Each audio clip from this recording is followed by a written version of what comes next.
Hello guys, STILT+4 policy क्या आई? काफ़ी समस्याओं का निदान होता हुआ दिखाई दिया गुड़गांव रियल एस्टेट में।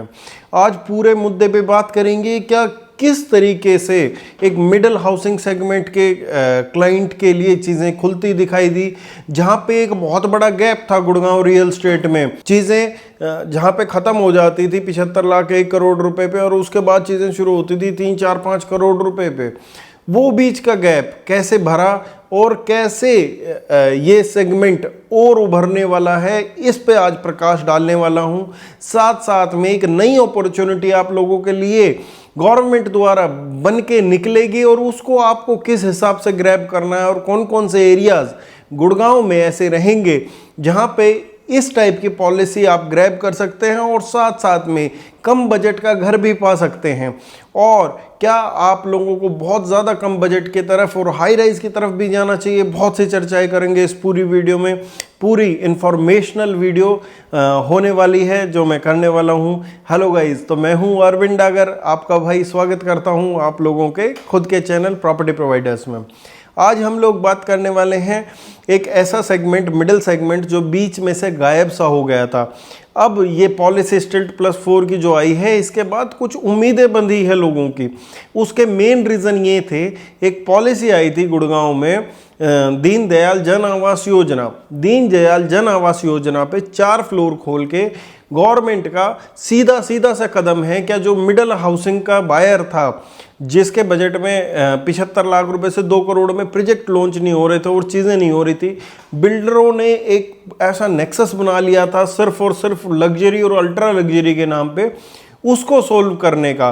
और गवर्नमेंट की ये स्कीम काफ़ी हद तक सिद्ध भी साबित होती हुई दिखाई दे रही है और मुझे लगता है आगे भी सिद्ध होती हुई दिखाई देगी। इसमें कुछ हम लोग इस चीज़ पे भी पहलू डालेंगे, क्या दीनदयाल के प्लॉट जो आने चाहिए वो अब किस हिसाब से आने चाहिए और क्या ये पॉलिसी भी आएगी। तो इन चीज़ों के बारे में बात करेंगे। जो मिडिल हाउसिंग सेगमेंट का बायर है, पहले उसकी जेब में चीज़ें नहीं आती थी, बिकॉज जो बिल्डर था, बिल्डर दीनदयाल के प्लॉट पे फ्लोर बनाता था, वो बेचता था, वो लोगों की जेब में आ जाता था। अब ये स्कीम बंद होने के बाद में बिल्डर्स के पास भी लाइसेंस नहीं रह गए जिसमें उन लोगों ने वो बना के और बेचने वाली स्कीम कर सकें। बिल्डर्स ने बहुत से प्लॉट्स बेचे हुए हैं, तो अब प्राइवेट बिल्डर्स के पास मौका है वो प्लॉट एक्वायर करें और एक्वायर करके लोगों तक पहुंचाएं।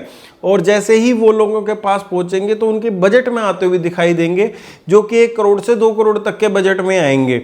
साथ साथ में आप लोगों को 3 BHK 2 BHK की काफ़ी सप्लाई गुड़गांव में दिखेगी, जिसकी वजह से आप लोगों को निश्चिंत होने की भी ज़रूरत है। इससे सबसे सहूलियत उन आदमियों को मिली है जिन आदमियों की जेब में पैसे थे बट चीज़ें नहीं मिल पाती थी, और दिक्कतें उन बिल्डर्स की को हुई हैं जो सिर्फ और सिर्फ अल्ट्रा लग्जरी बनाना चाहते थे, छोटे अपार्टमेंट नहीं बनाते थे। बट अब ये भी पॉसिबिलिटी देखी जा रही है कि जो भी हाई राइज आएगा उसमें आप लोगों को 1.5-2 करोड़ से नीचे रेट बहुत मुश्किल हो जाएगा देखना। बिकॉज अगर आप कैलकुलेशन लगाएं, चाहे कंस्ट्रक्शन की चाहे लैंड की, तो जो पहले की लैंड परचेज करी हुई जिस पे बिल्डर की है, वो तो 1.80 2 करोड़ से नीचे कुछ ले भी आ पाए, अदरवाइज बहुत मुश्किल होगा बिल्डर्स के लिए भी। तो वो लेके भी आए और उसके बाद बना के देना बहुत बड़ी समस्या होती है, क्योंकि आज की डेट में अगर आप देखें तो ऑन एन एवरेज रेट 10,000 से ऊपर है, और हाई राइज में आपको अब 9,500-10 हज़ार रुपये से नीचे रेट दिखेगा भी नहीं, जहाँ तक मुझे फील होता है, मुझे लगता है। अगर कोई 1500 स्क्वायर फीट 2000 स्क्वायर फीट का एरिया लाता है तो वो भी 2 करोड़ के आसपास को टच करेगा। तो बिल्डर्स छोटे साइज लाने को यहाँ पे मजबूर होंगे, वो आप लोगों की जीत होगी। साथ साथ में आप लोगों के पास एक ऑप्शन खुल चुका है दीनदयाल फ्लोर्स को लेके। इसकी सप्लाई ऐसा नहीं है कि एकदम से आ जाएगी, इसकी सप्लाई आने में 1 से 1.25 साल लगेगा। आज भी कोई कंस्ट्रक्शन शुरू करता है तो 1-1.5 साल में बिल्डर बना के देगा, 1-1.5 साल से पहले सप्लाई नहीं आएगी, बट एटलीस्ट आप लोगों की जेब में कुछ चीज़ें आ सकती हैं। इसी प्रकार का एक प्रोजेक्ट अगर आप लोगों ने सुना हो तो अब सिग्नेचर भी ने भी लैंड एक्वायर करी है। सोना टोल से जस्ट पहले उसकी एंट्री है, सोना टोल पे है लैंड, जिसमें करीबन 1500 से 2000 फ्लोर लेके आने वाले हैं। दीनदयाल के लिस्टेड प्लेयर होने की वजह से शायद ये भी प्रोजेक्ट एक ऐसा होगा जो आप लोगों को देखने की ज़रूरत हो सकती है। साथ साथ में ऐसी ही स्कीम्स, चाहे वो मानेसर के आसपास की लैंड एक्वायर करके कोई बिल्डर आ रहा हो, या तो कोई आप लोगों के न्यू गुड़गांव में हो, तो आपको काफ़ी ऐसे दिखेंगे जिसमें मिडिल हाउसिंग सेगमेंट के लिए बहुत से चीज़ें आने वाली हैं गुड़गांव में। तो आप लोगों को चिंता करने की बहुत ज़्यादा ज़रूरत नहीं है। और अगर कोई दीनदयाल का प्लॉट अगर अब गवर्नमेंट लाने की भी सोचती है, तो मुझे लगता है एक बड़ा झांसा चल रहा है आजकल मार्केट में, चाहे वो आप लोगों का फरूख नगर में हो, मानेसर में हो, क्या सरकार द्वारा मान्यता प्राप्त ये प्लॉट ले लो, सरकार द्वारा मान्यता प्राप्त ये ले लो, सब सरकार द्वारा मान्य प्राप्त है। मेरा ये सजेशन है, क्या प्राइवेट बिल्डर को ही डायरेक्ट बोला जाए, क्या वो अगर ड्रॉ करके बेचना ही है तो वो ही सीधा ड्रॉ करके बेच दे, गवर्नमेंट के पोर्टल पे ही ड्रॉ करके, और सीधा सीधा जैसे अफोर्डेबल हाउसिंग आती है ऐसे ही प्लॉट बेचे जाए, तो आप लोगों के भी जेब में कुछ आएगा चीज़ें, और साथ साथ में गवर्नमेंट की भी नज़र में रहेगा। अगर वो जनता का भलाई करना चाहते हैं, क्या भाई हर एक आदमी को मिल जाए, हमने पॉलिसी पे रोक क्यों लगी है दीनदयाल पे, इसीलिए तो लगी है ना, क्या लोगों की जेब में नहीं आ रहे, बिल्डर बढ़ा देते हैं प्राइस और बढ़े हुए प्राइस पे बेचते हैं। तो आप लोग उस पर काबू रखो, जैसे आपने अफोर्डेबल पे काबू रखा है उस पर काबू रखो। हाँ, ऐसा नहीं है क्या आप बिल्कुल बिल्डर को भी मार दो जो उसका पड़ता ही ना खाए, बट हाँ उसका भी पड़ता खाए तो आप गवर्नमेंट वेबसाइट पे, जैसे अखबारों में आजकल पर्चे छपा के लोग बेचे जा रहे हैं गवर्नमेंट द्वारा मान्यता प्राप्त, तो गवर्नमेंट द्वारा मान्यता प्राप्त आप लीगल करके उसको, और साथ साथ गवर्नमेंट पोर्टल में टीसीपी पे उसका लाइव करके और लोगों की बोलियां लगवाओ, उससे कम से कम लोगों की जेब में आएगा और आप लोगों की जेब में आएगा। तो ये अगर सजेशन हो जाता है पूरा, तो लोगों के पास प्लॉट्स के भी ऑप्शंस होंगे जो मैक्सिमम और फुल वाइड में देखना चाहते हैं। ठीक है, ये वीडियो ज़्यादा से ज़्यादा शेयर करना जो लोगों के पास पहुंचे। हम लोगों की सजेशन, ये सजेशंस सिर्फ मेरी नहीं है, ये सजेशंस आपकी आती है मेरे पास। मैं डेली टू डेली 5-7 क्लाइंट्स को डील कर रहा हूँ, मेरे ऑफिस में आते हैं, क्लोजर होते हैं, चीज़ें होती हैं।